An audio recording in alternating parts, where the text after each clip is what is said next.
Hello, everyone. My name is Shawneequa Callier, and I'm an associate professor at the George Washington University School of Medicine and Health Sciences, and my background is in law and bioethics. I'm really looking forward to discussing the fascinating connections between bioethics and artificial intelligence, or AI, with you. First, I'd like to thank my GW colleagues, NIH's Aims Ahead program, and Alexandria City Public Schools for providing us with this excellent opportunity to dive into the ethical implications of AI technology. I do not have any conflicts of interest to declare, and my opinions are my own. During our session, I will explore the ethical considerations surrounding artificial intelligence. I will introduce the topic of bioethics and always return to it, but I will also give examples of ethical questions raised by AI generally. Throughout the course of the presentation, I will talk about ethical issues in AI and then talk about how you can get involved and share some resources with you. So what is bioethics? Bioethics is a fascinating area of ethics that deals with the ethical and moral questions arising from technological advancements, medicine, science, and research. This field has a philosophical foundation and aims to guide us in conducting our work in a manner that upholds values such as human dignity, justice, and fairness. Before we go any further, I want to talk about what bioethics is not. It is not simply our feelings or what we learned at home with our families or in church. Although your personal beliefs, emotions, and instincts may serve as a natural starting point, it is essential to carefully evaluate your reactions to ensure that they align with ethical principles and guide your team toward a morally acceptable course of action. The study of ethics is really helpful when it comes to dealing with tricky situations. It provides a system for thinking about different principles and values and how we should weigh them. This is especially helpful when the principles and values seem to conflict when you are seeking to solve a particular problem. There are 4 major principles key in bioethics, but many more could be highlighted depending on whether the context is related to the clinic, biology, biological research, public health, or another discipline. As ethical principles are often intertwined, separating and prioritizing them can be difficult. This is especially true when there's a conflict between 2 or more principles. Therefore, ethical decision-making can often be complex and nuanced. I will go through these definitions quickly and give examples in the discussion ahead. So autonomy means having the ability to govern oneself, to have self-determination. The ethical principle of beneficence entails doing good and promoting the welfare of others. This means considering the benefits of technology and interventions to determine what is best for a patient group or community. Sometimes it is challenging for policymakers, physicians, and public health leaders to decide whether to prioritize autonomy or beneficence, especially when the potential for good seems more important than individual choice. An excellent example of this is the public health guideline that required us to stay home, sometimes even if we didn't want to during the pandemic. The principle of non-maleficence means that we have a responsibility to avoid causing harm to others. The principle is closely linked with the saying, first do no harm. Justice in bioethics means everyone should be treated fairly, regardless of gender, age, race, ethnicity, or other factors. Everyone should have fair access to resources and opportunities. Different bioethics experts, however, have different views on how justice and fairness should be carried out. Now let's talk a little bit about AI ethics. Let's consider how these principles apply to AI. AI ethics is a developing field. Bioethics began to develop formally in the 1960s, and it is common for researchers who conduct research on human beings and clinicians to receive ethics training or to engage or work with ethics scholars. Until recently, computer scientists and data science researchers have not always explored the link between their work and ethical issues that affect humanity. However, these connections are becoming more significant and evident now. First, it's important to note that AI systems, machines, and algorithms are not human beings and do not have moral agency. However, individuals and groups who are affected by AI still have rights that must be protected. And those in positions of responsibility, such as doctors, scholars, and AI developers, have a duty to uphold ethical values and principles. When faced with conflicting or confusing choices, it is their responsibility to select an ethically permissible path forward. Second, many AI experts may have yet to be trained or exposed to ethical frameworks or arguments. The term used to describe AI research, absent ethical consideration, is called ethical debt. Ethical debt refers to the accumulation of consequences or societal harms that AI researchers have not yet considered. What are some of the ethical debts that I am discussing? Studies have shown that AI systems created to aid in patient care may not be effective and could exhibit biases. In hiring and credit decisions, algorithms have impacted societal inequities or created new ones. There have also been criticisms of AI's lack of transparency. AI can sometimes produce inaccurate and biased results, and it may be difficult for humans to comprehend the algorithms or processes that cause these outcomes. Another issue has to do with surveillance practices, when automated systems keep track of information without a person's permission. Due to some of these concerns, the White House Office of Science Policy, led by its acting director at the time, Dr. Alondra Nelson, produced the AI Bill of Rights, which emphasizes a set of 5 principles and corresponding practices to help guide the design, use, and implementation of AI in ways that align with democratic principles and safeguard civil rights, liberties, and privacy. The AI Bill of Rights states that automated systems must be created with measures to safeguard our personal data and prevent any harm that may result from its misuse or reuse, including discrimination or privacy breaches. You may recognize elements of the do no harm principle here. We should know how AI systems are being used and how they affect us. This is an example of respecting human dignity and autonomy. Another way to think about these is to consider the principles of fate. Fairness, accountability, transparency, and ethics are principles that have been developed to address AI that are very similar to those described in the AI Bill of Rights. And I included a picture of the globe with networks to show that this is a national issue, but it's also an international issue. So let's talk more about autonomy.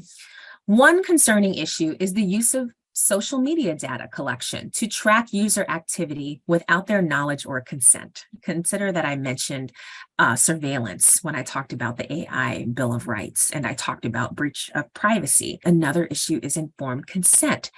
Not obtaining informed consent would violate a person's autonomy and invade their privacy in ways that are not known to them. These data, the data collected, often inform and train automated systems and artificial intelligence. A concern is that without users of these technologies knowing, AI could improve or limit access to important information on the web, for instance. During the pandemic, you might remember that TikTok faced criticism for limiting the promotion of content made by Black creators on their social media platforms. These concerns are increasingly important in health and medicine, and therefore bioethics as well. Health data that we post online, for example, could be collected and used by pharmaceutical companies or medical research recruitment centers without our consent. Increasingly, data from all aspects of our lives could be used in health research, marketing, and AI tools. Let's talk about beneficence. Healthcare providers in the field of medicine have a crucial responsibility to prioritize the well-being of their patients. Their mission is to consistently act in a responsible and caring manner that safeguards patients' rights, prevents harm, and promotes their overall well-being. The use of AI has the capacity to produce positive results for patients. Through the use of algorithms, AI can analyze data from various sources and assist doctors in making better treatment decisions. This technology can also simplify tasks for healthcare workers and result in quicker and more efficient care for those in need. I listed some other uses here on this slide: monitoring patients, improving collaboration, develop diagnostics. However, AI can also suffer from bias, which has striking implications for healthcare. The term algorithmic bias speaks to this problem. Here's an example that affects any of us who use the internet. Dr. Timnit Gebru is a computer scientist who studied computer vision, a branch of AI that allows computers and systems to generate meaningful data from digital images, videos, and other visual inputs. Google hired Gebru to work on their ethical AI team in 2018. Her role was to make sure that Google's AI products did not perpetuate racism or any other societal inequalities. During her time there, she and her team uncovered that Google and similar companies needed to address the biases inherent in their language models as they strive to also make those models bigger and more powerful. To give you an example of bias in natural language modeling, consider that one study found that a particular AI language model was 10 times more likely to mention violence when discussing Muslims versus some other groups. Gebru and her colleague, Joy Bomwini, who I will mention briefly later, found that facial recognition software also had significantly lower accuracy, or that facial recognition software had significant lower accuracy in identifying the gender of women and people of color compared to classifying male and white faces. In 2020, a huge controversy erupted when Google allegedly fired Dr. Gebru for publishing scholarly research that exposed these biases. Today, Gebru is a world-renowned computer scientist. She advocates for diversity in AI with her own nonprofit initiatives, such as the Distributed AI Research Institute. The do no harm principle and non-maleficence are central to public AI discussions because of concerns about bias and discrimination. When automated systems cause unjustified differences in treatment or consequences that disfavor people based on their identity, their age, their nationality, a disability, or another classification like this, it's called algorithmic discrimination. Bias is a big problem in healthcare because it can lead to unfair outcomes. Healthcare providers, hospitals, health insurers, and administrators spend a lot of time deciding what outcomes are important and who should benefit from particular interventions. As Dr. Gebru has argued, however, algorithms and other tools used to facilitate artificial intelligence reflect our society, unless there's an intervention to reflect the biases that occur naturally in society. In the medical context, studies like the ones on this screen that I don't have time to go into in depth, but you can see the titles, you can see that there's some discussion about potential bias in medicine, and in some cases, links to algorithms or artificial intelligence. Studies have shown that the prediction rules for heart disease and kidney disease for many years were biased. This has led to inaccurate and unequal care for patients based on race. And as the slide shows, there are other examples as well. Next, I will discuss a connected principle, the principle of justice. In medical ethics, the principle of justice means resources for health should be distributed fairly and equally. To achieve this, it's important to ensure equal access to healthcare and prevent any unfair disadvantages. Justice has many dimensions. We could talk about the rights of individuals, for example, and their rights to be treated equally or to be treated equitably. Imagine that you are dividing up a pot of soup. Equality would mean that you give everyone an equal amount. Equity would mean that you would distribute the slices in the amounts that each person needs to no longer feel hungry. Some people argue that justice should be based on equality, others merit, others equity. And there are other bases for which those in ethics or philosophy argue should be the basis for disseminating the burdens or the benefits of a particular action, activity, or good. I wanted to bring up Dr. Ruha Benjamin, a professor of African American Studies at Princeton University. Her area of expertise is the study of science, medicine, and technology from an interdisciplinary perspective, with a focus on the relationships between innovation and social inequality. Dr. Benjamin advocates for equity, emphasizing the importance of considering the diverse experiences and backgrounds of individuals when creating the rules and policies that affect everyone. By using an equity lens, we can recognize that not everyone has the same opportunities and advantages, which can greatly impact their outcomes. She has written several books about innovation and justice and is concerned about the disparate impacts of technology on marginalized and vulnerable communities. Here, she argues that unfortunately, innovation and inequity are often linked together. As we develop the capacity to control disease and death, the benefits often go disproportionately to those who are already privileged, or as she states, monopolize resources. And so this is very closely related to the discussion about algorithmic bias that we just had.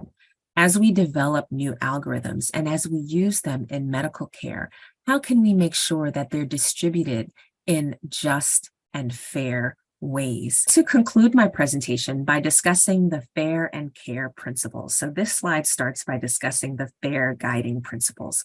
While not directly applicable to AI, because these came up within the context of data sharing, they provide a good framework for thinking about how to be fair and how to care when thinking about data science and engaging diverse communities. Recall earlier that I talked about how this is a global phenomenon that we have to think about. The principles of the open data movement, such as fair, findable, accessible, interoperable, reusable, mainly concentrate on making data easier to share between entities. However, they neglect to consider power imbalances and historical contexts. To make data findable, it must have detailed descriptions as well as a unique and persistent code or label to identify them. And a person has to have resources to make data findable. To be accessible, data should be understandable to both humans and machines, and data should be stored in a trusted repository.